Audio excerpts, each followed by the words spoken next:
today is a very, very good day to start with a very important topic, that Women's Health Initiative in India. It's very, very important. The pulse of the nation, the health of the society is gauged by maternal mortality rate. So, mothers have been put pegged at a very, very high position, and women. But on the contrary, their health suffers a lot. So we have so many people who will be giving their opinions about. Let's start with the opinion of Dr. Sharda Jain ma'am. I thought great gynecologist dwell on this particular subject because women health in India is a critical issue and it demands urgent attention. I will say that a lot of progress has taken place in the last 10 years, but there is a numerous challenges and disparities between urban and rural, between rich and poor in our country, and that needs to be addressed. I will take few aspects. Coming firstly on the woman's own concern about her health. In India, the woman is known that they neglect purposely their health. वो दिखाना चाहती है कि भाई मेरे जैसे तो कोई ज्यादा फैमिली के लिए कोई नहीं है, मैं सब मरी जा रही हूँ उनके काम करने के लिए और अपने लिए अपना हेल्थ को नेग्लेक्ट करती है. Generally, they neglect their health, and this has been acknowledged even by WHO that there is a peculiarity in the psyche of the woman that they neglect their own health. And I always say, woman's health is in a woman's hand. Woman health is in a woman's hand. Now I'll take few aspects because I have only 5 minutes to make. That is on the maternal mortality.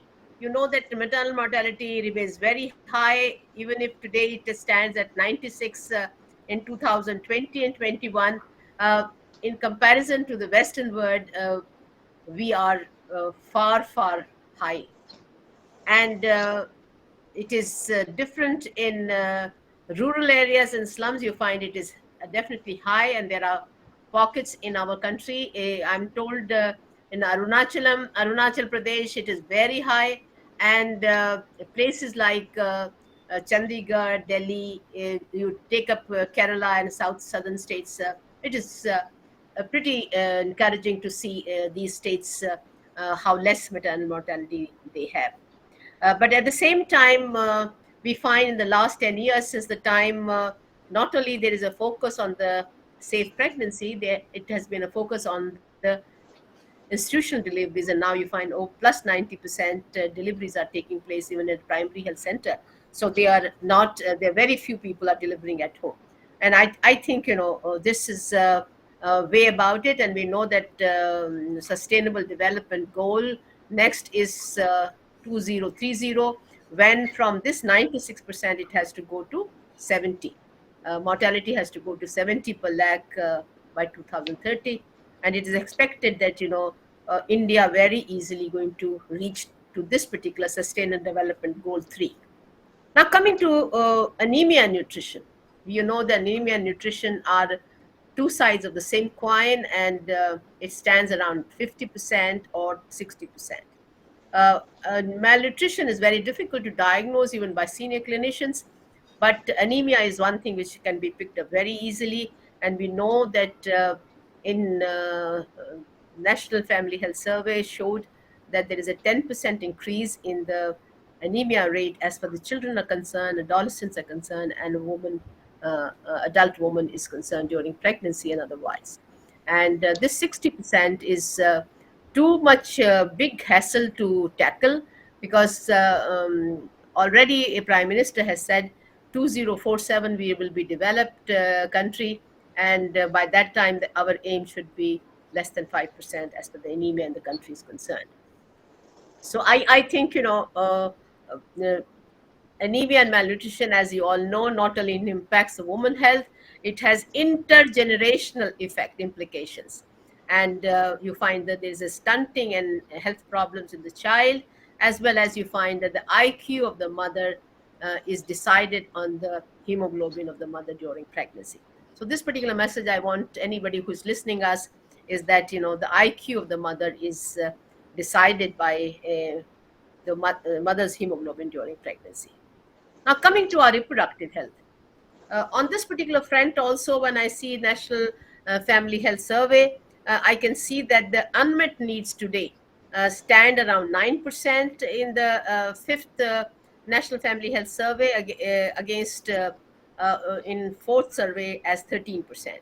And the contraceptive use is people who are covered by contraceptive is 67%, though we know majority of them are because of the permanent method of sterilization. So, coming to the mental health, less is said about it. Is thing because this is one area which has not been focused. It has been overlooked altogether by our ministry as well as by the health professionals, because there is a stigma around the mental health and taking them to the doctors. The family does not like and the individual does not like, but at the same time we know that the 75% women in this country have problem of anxiety. छोटी सी बात में उनको anxiety शुरू हो जाती है, and 50% have depression, and in case if the depression has stayed on for some time, it can give rise to long standing problems. Now, I will take up the issue of violence against women. As you all know, that 2011 we were 2.2 lakhs of cases, and 2021 22 they it has doubled to 4.2 lakhs cases. A rape case happens every 15 minutes. Daily you see about 85, 86 cases of rape are reported across the country on a daily basis. So I think, on this particular front, I think some psyche has to be changed.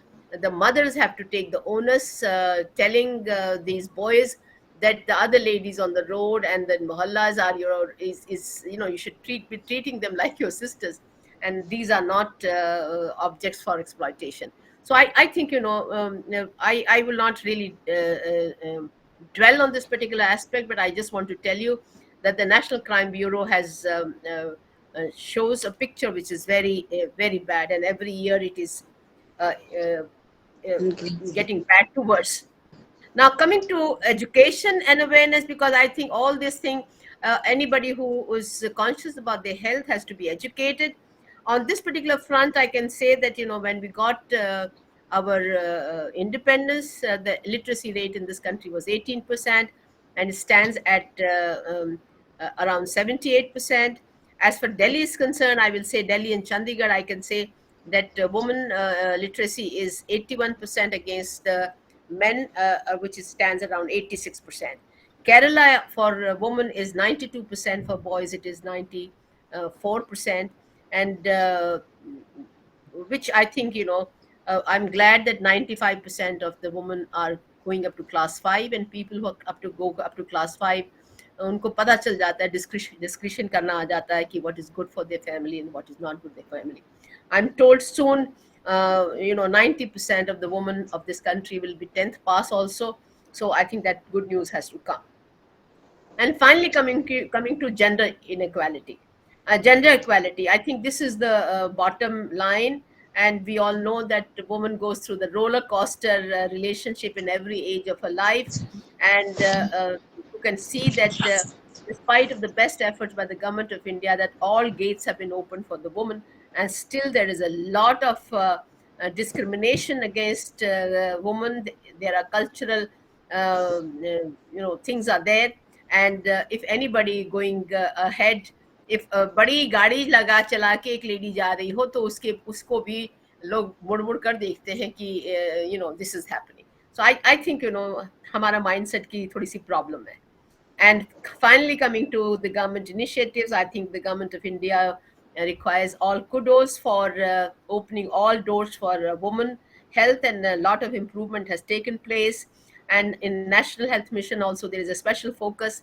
This Beti Bachao and Beti Padhao efforts have to be continued in a very big way, where every woman who's educated in this country have to do an hand holding for a person who's underprivileged. So coming to the end, that addressing women health is the need of the hour, and it requires not only, it is a multifaceted approach is required, where the not only improving the healthcare facilities, increasing the education, increasing awareness in the public, and promoting gender equality, and tackling the root causes of health disparities which are happening. So ensuring women health is will go in a big way in case if you want to improve the lot of this particular woman in this particular country. So thank you very much. These are the few points I could make, and I will be too eager to listen to each one of you.